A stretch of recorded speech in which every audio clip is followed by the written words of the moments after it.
first thing I'd like to do is thank the Chamber and CLEC for this beautiful display.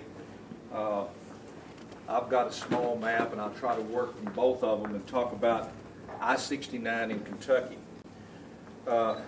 Most of you know that I-69 is a proposed interstate highway from Port Huron, Michigan to near Brownsville, Laredo, Texas, Canada to Mexico.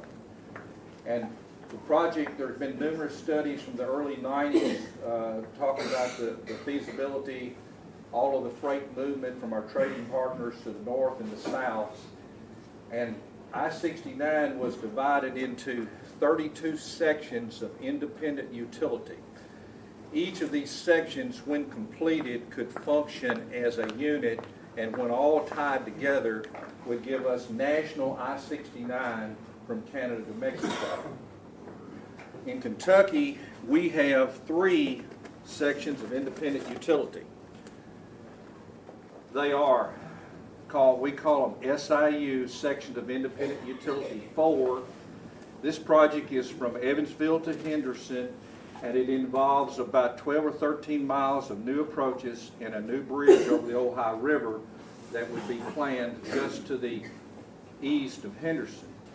The SIU 5 is from Henderson to Eddyville. It goes from just south of 425 at Henderson, and it ties into I-24 near Eddyville. And the final segment, SIU 6, runs along I-24 to the Purchase Parkway and on to Fulton. It's Eddyville to Fulton.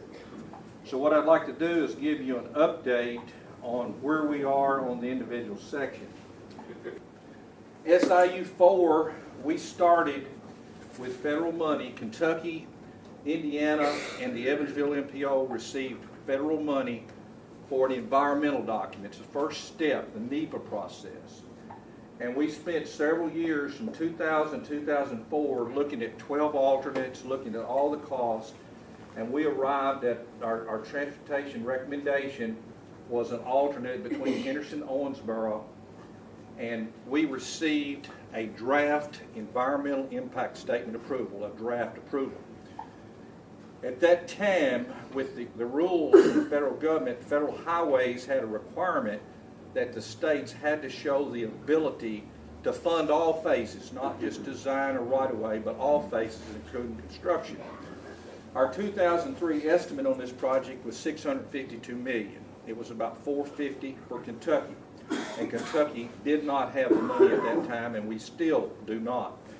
So that draft approval has been basically sitting on the shelves for the last 6 years awaiting further action.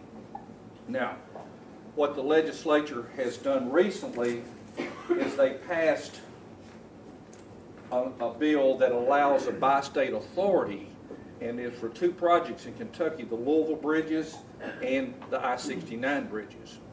Now, most of you've read they have formed the bi-state authority in Louisville, and they're looking at ways to fund approximately a $4 billion project. Now, what we hope to do on 69 and on this section is basically learn the lessons that they gained from the study at Louisville. They're looking at all these innovative ways to finance it, and we hope to come up with a plan similar to something that they might find in Louisville to get this section moving again.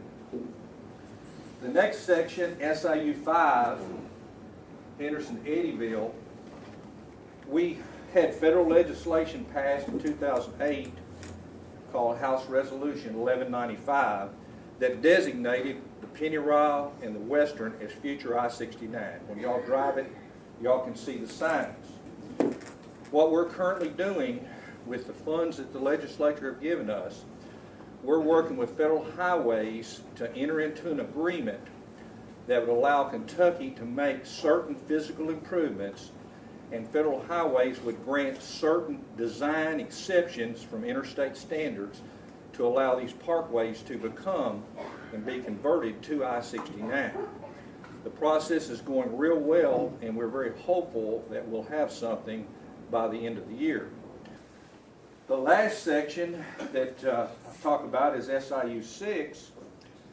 We have an engineer, Palmer Engineering out of Central Kentucky, that is conducting a detailed study that's going to show us the non-compliant interstate features. And then we're going to come up with a plan similar to what we are looking at on the western. That study is due to be completed in March of next year, and then hopefully in future legislatures we will be able to get improvements on it. What we think, or what we're planning on happening, to get an interstate designation, to get a shield, you have to start at an existing interstate. So we have to start at Eddyville at I-24. And we're going to have to make improvements along the western first. And then, once these are improvements and this agreement's done, we can get this shielded. We've got to address some improvements at the interchange of the western and the Penny Rock. And then we can go north to here. So, same thing at Eddyville, or actually Calvert City. We'll start at 24 and go south.